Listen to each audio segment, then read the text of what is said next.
और चलिए अब बात होगी जल जीवन मिशन महाघोटाले की। जी हां, जल जीवन मिशन और जल आपूर्ति परियोजनाओं में कथित अनियमितताओं को लेकर पूर्ववर्ती गहलोत सरकार में मंत्री रहे महेश जोशी की मुश्किलें बढ़ती दिख रही हैं। अब इस मामले में बड़ा कानूनी कदम उठाया गया है। राजस्थान के राज्यपाल ने उनके खिलाफ अभियोजन की मंजूरी दे दी है। देखिए रिपोर्ट।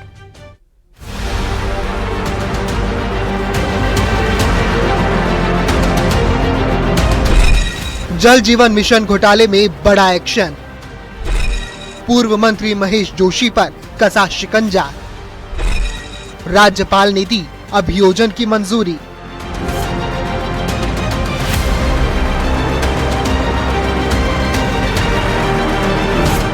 जल जीवन मिशन और दूसरी जलापूर्ति परियोजनाओं में कथित घोटाले के मामले में पूर्व मंत्री महेश जोशी के खिलाफ कार्रवाई तेज हो गई है। शुक्रवार को राजस्थान के राज्यपाल हरिभाऊ बागड़े ने महेश जोशी के खिलाफ धन शोधन निवारण अधिनियम यानी पीएमएलए के तहत अभियोजन की स्वीकृति दे दी है। ये एक बहुत बड़ा विषय है कि एक मंत्री के खिलाफ अभियोजन स्वीकृति दी गई है और उनके खिलाफ अब केस चलाए जाने की स्वीकृति एजेंसियों को मिल चुकी है। एजेंसियां अब जो है पूर्व मंत्री महेश जोशी के खिलाफ ट्रायल में भाग ले सकेंगी और लगातार ट्रायल कर सकेंगी। राज्यपाल ने संविधान के अनुच्छेद 164 और दंड प्रक्रिया संहिता की धारा 197 के तहत अपनी शक्तियों का इस्तेमाल करते हुए ये मंजूरी दी है। अब महेश जोशी के खिलाफ पीएमएलए की धारा 3 और 4 के तहत अदालत में मुकदमा चलाया जा सकेगा। प्रवर्तन निदेशालय यानी ईडी का आरोप है कि महेश जोशी के कार्यकाल में जल जीवन मिशन और बाकी जलापूर्ति परियोजनाओं में बड़े पैमाने पर अनियमितताएं हुई। जांच में सामने आया कि टेंडर प्रक्रिया में हेरफेर, कमीशन खोरी और फर्जी बिलिंग के जरिए करोड़ों रुपए का लेन देन किया गया। ईडी का ये भी दावा है कि इस कथित अवैध धन को रिश्तेदारों, सहयोगियों और अलग अलग फर्मों के जरिए निवेश और संपत्तियों में बदला गया। इसी आधार पर धन शोधन का मामला दर्ज किया गया। अब तक ईडी महेश जोशी से कई दौर की पूछताछ कर चुकी है और दस्तावेज भी जुटाए गए हैं। हालांकि अभी तक किसी अदालत ने उन्हें दोषी नहीं ठहराया है। कुछ मामलों में उन्हें जमानत और अंतरिम राहत भी मिली है। वहीं महेश जोशी का कहना है कि वो निर्दोष है और अदालत में मजबूती से अपनी बात रखेंगे। राजनीतिक गलियारों में इस फैसले को राजस्थान की राजनीति का बड़ा घटनाक्रम माना जा रहा है।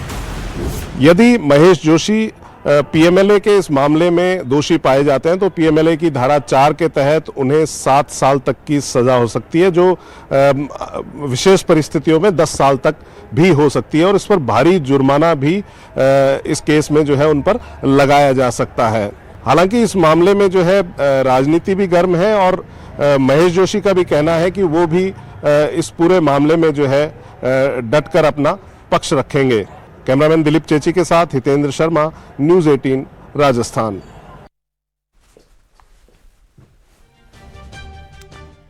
इस सिरदा पेयजल परियोजना को लेकर कांग्रेस और भाजपा आमने सामने है। कांग्रेस योजना को अपने बताते हुए कह रही है कि यह गहलोत सरकार की देन है, जिस पर भाजपा ने कई रोड़े अटकाए थे। अब भाजपा इसका जल्द उद्घाटन कर श्रेय लेना चाहती है।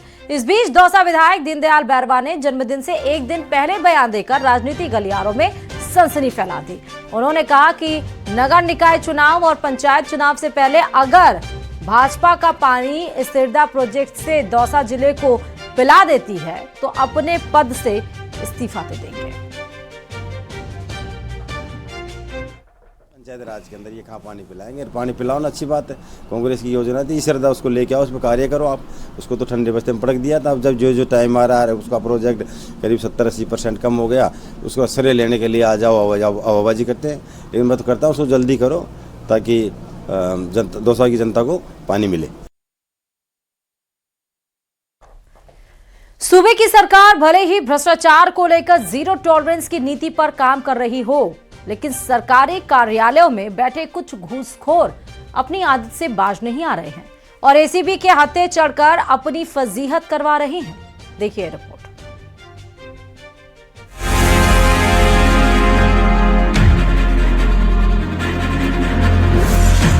हवा हो गए वो दिन जब सरकारी कार्यालयों में खर्चा पानी देने, चढ़ावा चढ़ाने से फाइलें आगे बढ़ती थी।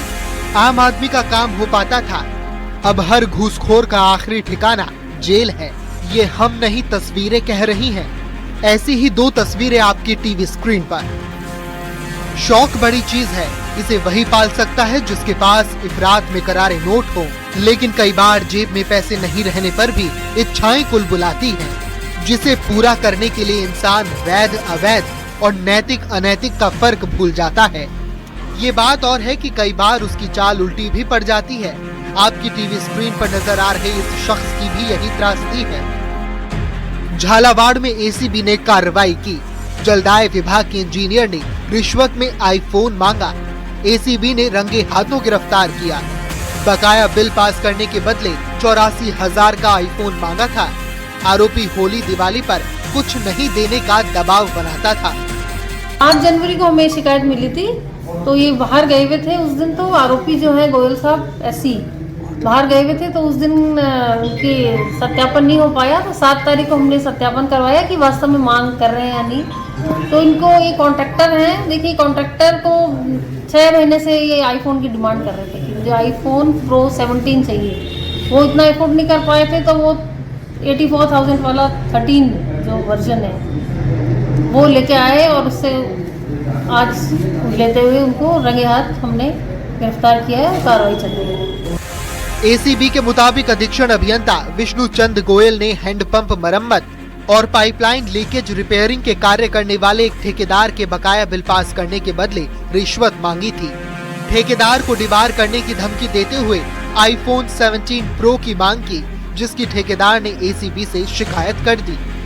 6 महीने से मेरे को काम कर रहा था, वगैरह का काम मुझे नागज परेशान कर रहा था।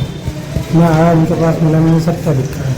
उन्होंने कहा मुझे आईफोन चाहिए, मुझे जब काम करने दूँगा, उन्होंने काम नहीं करने दूँगा, तो भगा दूँगा, तो दोबारा कर दूँगा।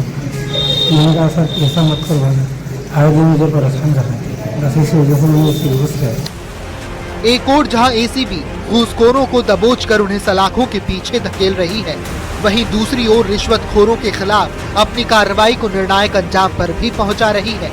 इसी कड़ी में एसीबी ने आय से अधिक संपत्ति और भ्रष्टाचार की शिकायतों के बाद आरटीओ इंस्पेक्टर ज्वल सिंह के अलग अलग ठिकानों पर दबिश दी। खबर है कि एसीबी टीम ने आरटीओ इंस्पेक्टर के दलालों से संपर्क कर पूरे भ्रष्टाचार के खेल को उजागर कर दिया और आय से अधिक संपत्ति को लेकर महत्वपूर्ण जानकारी जुटाई। एक पंक्ति में कहें तो सूबे के रिश्वतखोरों को सीधा संदेश है, लालच पर लगाओ लगाम या फिर करतूत का भोगो अंजाम। Bureau report, news 18 Rajasthan. Hanumangarh के चिब्बी में एथेनॉल फैक्ट्री निर्माण को लेकर अब एक नया मोड़ आ गया है, जहां अब कुछ स्थानीय नागरिक फैक्ट्री के समर्थन में उतर आए हैं।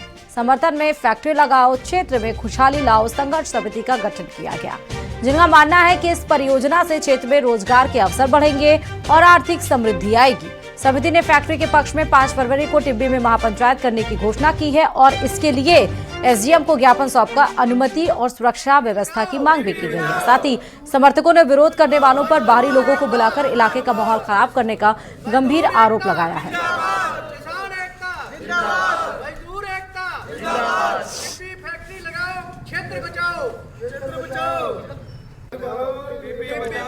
सोचिए वो नजारा कैसा होगा जब अपनी शिकायत लेकर खुद भैंस नगर परिषद की बैठक में पहुंच जाए, मतलब भैंस लेकर नगर परिषद की बैठक में पहुंच जाए। कुछ ऐसा ही हुआ है अलवर में आयोजित जिला परिषद की बैठक में, जहां एक पार्षद बकायदा भैंस लेकर पहुंच गए। फिर क्या हुआ, इस रिपोर्ट में देखिए।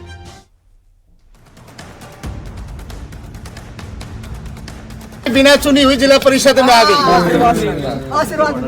ये भैंस आई है अलवर जिला परिषद की बैठक में, वो भी पार्षद संदीप फौलादपुरिया के साथ। ये वही पार्षद हैं जो अपने नाम के मुताबिक फौलादी काम करते हैं। कभी हाथ में कटोरा तो कभी प्याज की माला लेकर बैठकों में पहुंच जाते हैं। इस बार पार्षद संदीप फौलादपुरिया पशुपालकों का दर्द सुनने के लिए भैंस लेकर आए हैं। मेरे वार्ड के गांव अलीपुर में बिजली विभाग की लापरवाही से 11 भैंसें जड़ के मर गई और प्रशासन का कोई बड़ा नुमाइंदा वहां नहीं पहुंचा। कोई आज तक उस गरीब आदमी की सुध लेने के लिए वहां नहीं पहुंचा। पिछले 2 साल में लगभग 15 से 20 भैंसें चोरी हो गई, आज तक उनका कोई खुलासा नहीं हुआ। तो किसान का बेटा हूं, किसान के दर्द को इन तक पहुंचाने के लिए हम यहाँ लेके आए हैं। अब इस नजारे को देखिए, सड़क के बीचों बीच भैंस और जिला प्रमुख की कार। नजारा बिल्कुल फिल्मी था। अरावली विहार थाना इंचार्ज ने जब पार्षद को टोका तो तीखी बहस छिड़ गई। पार्षद का आरोप था कि अलीपुर गांव में करंट से 11 भैंसें मर गईं, लेकिन प्रशासन मौन है।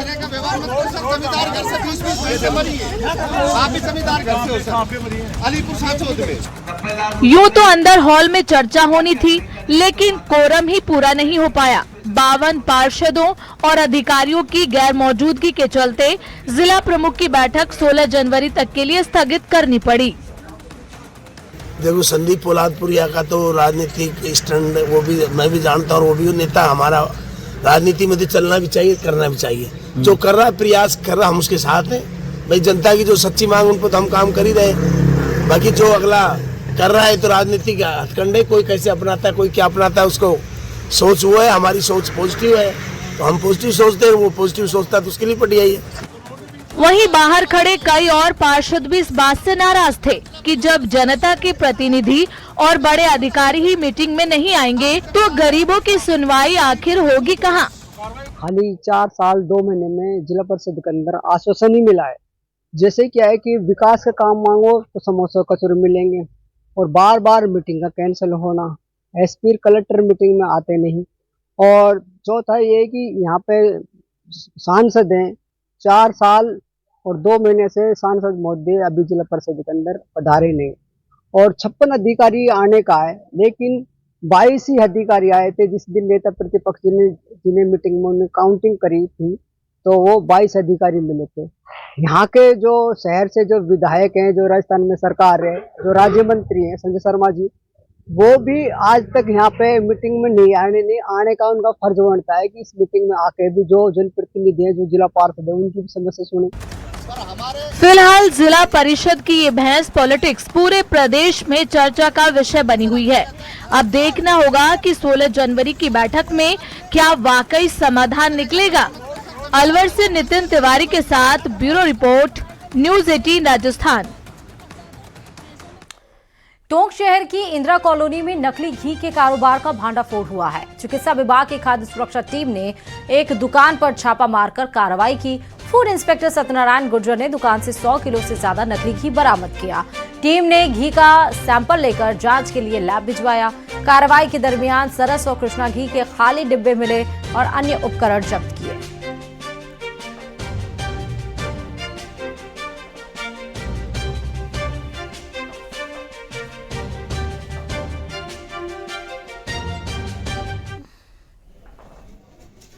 घी का कारोबार कर रहा है, तो मैं आकर के यहाँ निरीक्षण किया तो यहाँ पर कृष्णा और सरस घी के पैक और खाली डिब्बे मुझे प्राप्त हुए हैं। उनके हम नमूना लेकर के जांच के लिए भिजवा रहे हैं और अग्रिम कार्रवाई करेंगे। कितने किलो है? ये लगभग 100 किलो के आसपास ये घी है, जिसको हम जब्त कर रहे हैं और नमूना ले रहे हैं और जांच के लिए